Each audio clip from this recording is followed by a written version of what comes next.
first morning of high school. I have 7 new notebooks, a skirt I hate, and a stomach ache.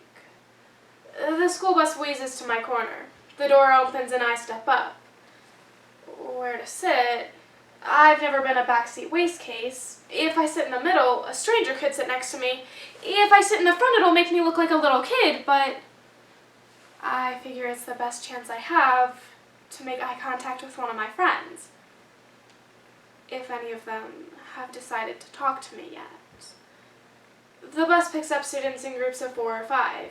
As they walk down the aisle, people who are my middle school lab partners or gym buddies glare at me. I close my eyes. As we leave the last stop, I am the only person sitting alone. When 14-year-old Melinda called the cops during a summer party, she became a social outcast. What no one knows is that Melinda called the cops after being raped, but then was too scared to tell anyone what had happened. Now, she is forced to face the first day of high school alone. It is a day Melinda won't forget, but hopes to soon. From Chapter 1 of Speak, by Lori House Anderson. Older students are allowed to roam until the bell, but 9th graders are herded into the auditorium. Everyone falls into clans, except for me. I am clanless. I wasted the last weeks of August watching bad cartoons. I didn't go to the mall, the lake, or the pool, or even answer the phone. I have entered high school with the wrong hair, the wrong clothes, the wrong attitude, and I don't have anyone to sit with.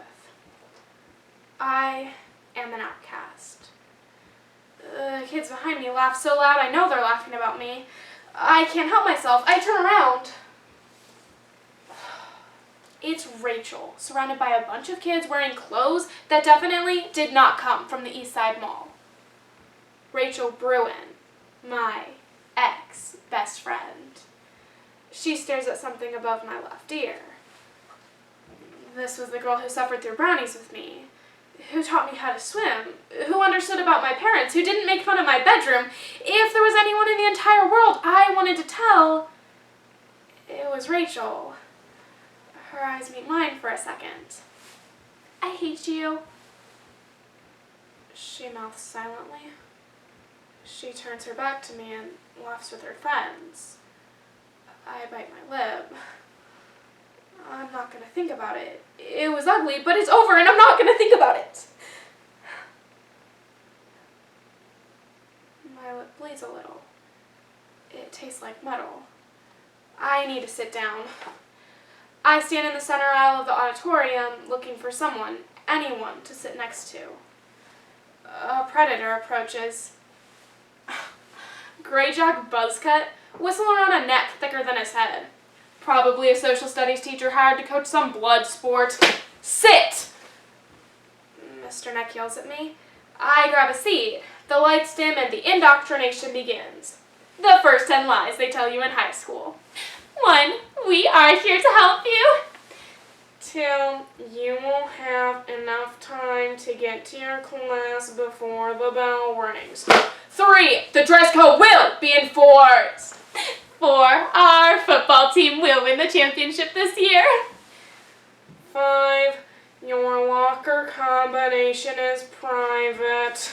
6, there is absolutely no smoking on school grounds. 7, guidance counselors are always available to listen. 8, your schedule was created with your needs in mind. 9, we expect more from you here. 10, these will be the years you look back on fondly. My English teacher has no face. She has uncombed stringy hair that droops on her shoulders. I call her Hair Woman. Hair Woman wastes 20 minutes taking attendance because she won't look at any of us. She keeps her head bent over her desk so her hair flops in front of her face. She spends the rest of the class writing on the board and speaking to the flag about a required reading. She wants us to write in our class journals every day. but promises not to read them. So I write about how weird she is. We have journals in social studies too. The school must have gotten a great price on journals.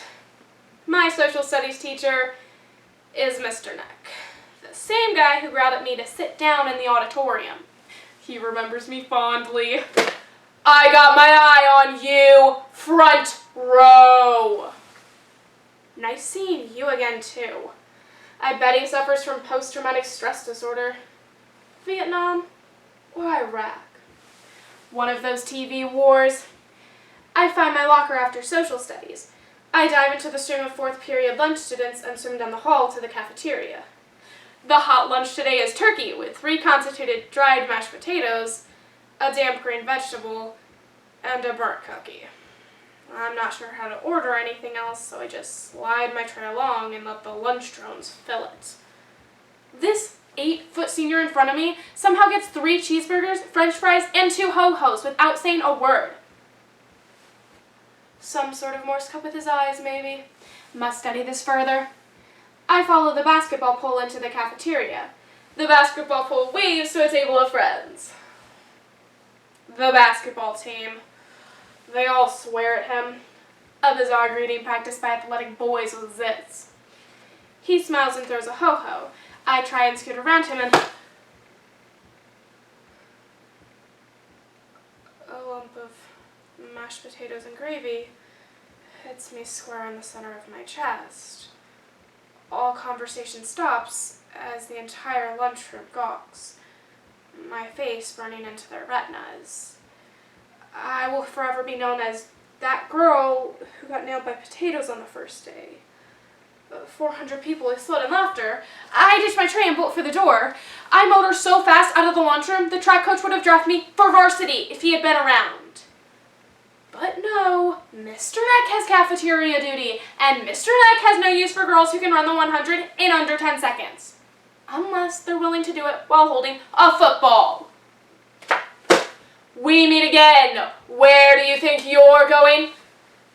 Would he listen to, I need to go home and change? Or, did you see what that bozo did back there? No, not a chance. I keep my mouth shut. Mr. Neck makes a note in his book. I knew you were trouble the first time I saw you. I've taught here for 24 years and can tell exactly what's going on in a kid's head just by looking in their eyes. No more warnings. You just earned a demerit for wandering the halls without a pass. It's easier not to say anything. Cut it out. Shut your trap on your lip. Can it? Nobody really wants to hear what you have to say. But I guess that's something I'm just gonna have to get used to. Thank you.